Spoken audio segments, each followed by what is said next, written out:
This is a salute to my dad, Jesse Edward Gaither.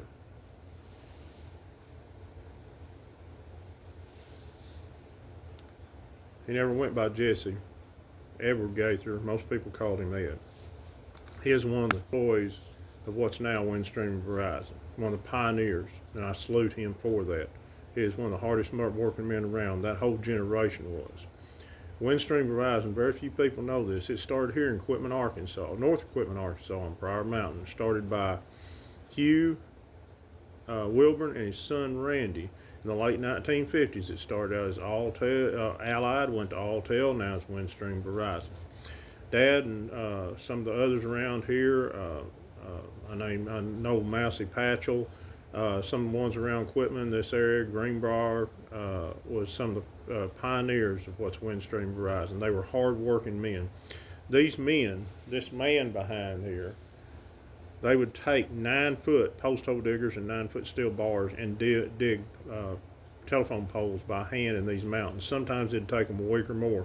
They would take lunches and they would drop them off with their water all day, and all they'd do is dig and take a week, sometimes longer.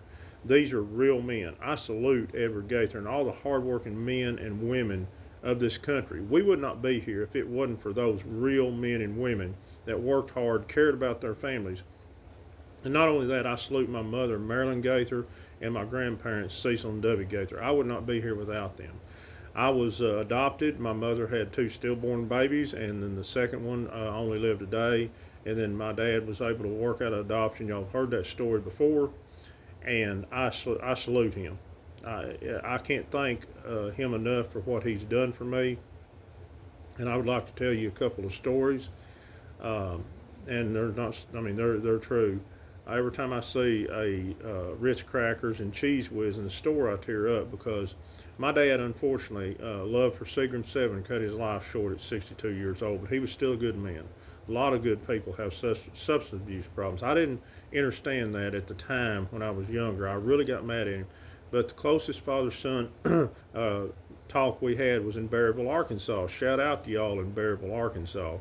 Uh, I was working for a subcontractor, and he was with Alltel at the time as an inspector on the job. And we sat in the motel room, and he would sit and spread that cheese whiz on. He'd smack his jaws. It was kind of funny, and he would talk, and he was sober, and I never will forget him. He'd put that cheese whiz on, and he'd hand me a cracker.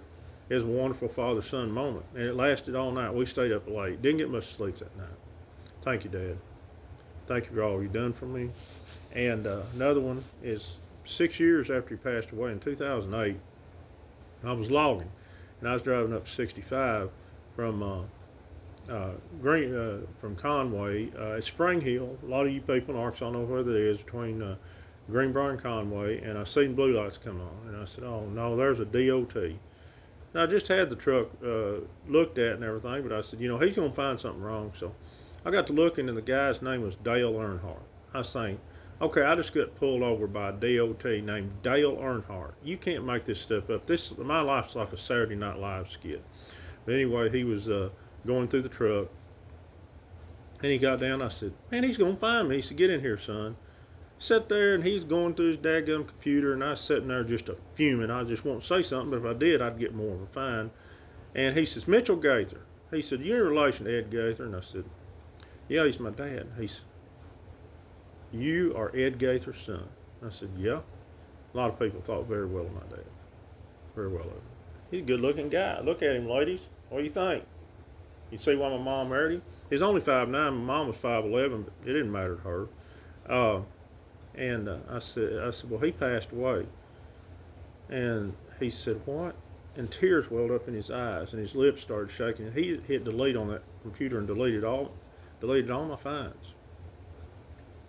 And he said that was one of the best men there ever was. He started crying.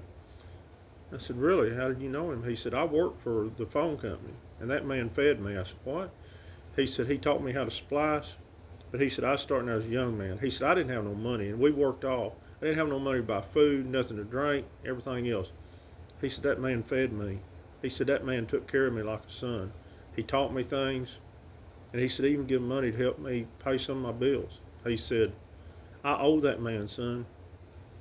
And he said, he handed me his card, and he said, if you ever need any help getting in any kind of trouble, you talk to me.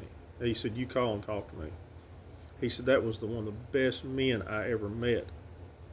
And he said, he had one of the kindest hearts you would ever go across.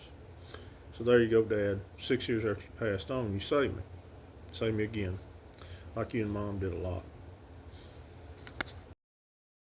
I would like everybody to watch this in honor of my dad, and just not my dad, all the hardworking men and women of America. Would you please repost this? It would mean a lot to me.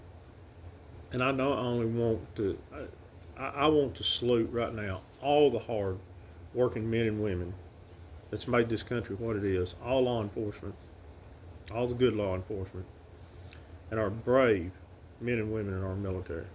You guys are kings and queens, and you should be treated as such. And there's coming a day that you're going to be finally redeemed for all you've done. We have turned our backs on you, but no longer. You're fixing to be recognized for what you've done for this country and this world. And I want to leave you guys with one thing. Do you want peace? Do you want it? Do you really want prosperity for others? Not just you, but others, your fellow Americans, your fellow brothers and sisters throughout the world. Just because they look different than you, they believe different than you, have a different belief system. So what? Do you want peace? The mighty Creator breathed His breath of life in them just like you. I have the answer for you. It's so simple but yet so hard because of indoctrination, pride, ego, selfishness that all of us humans have. But here's the answer. Stop this silliness. All we're fighting for doesn't matter. None of it matters. It don't amount to a hill of beans when it's all over with.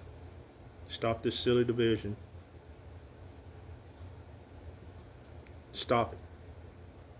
Because in the end, I'm giving you the truth, not the constant reassurance from what you believe in the truth. All that's going to matter is love, kindness, and generosity. It is the only thing you can take with you into eternity, and the only thing that will transcend time and space. So, I'll give you the answer to true freedom, to true peace for you. It's an individual choice. I'll give you the key there. Before you make this choice, I've got to ask you a question. Would you rather be right, or would you rather be reconciled? Your choice. Thanks, guys.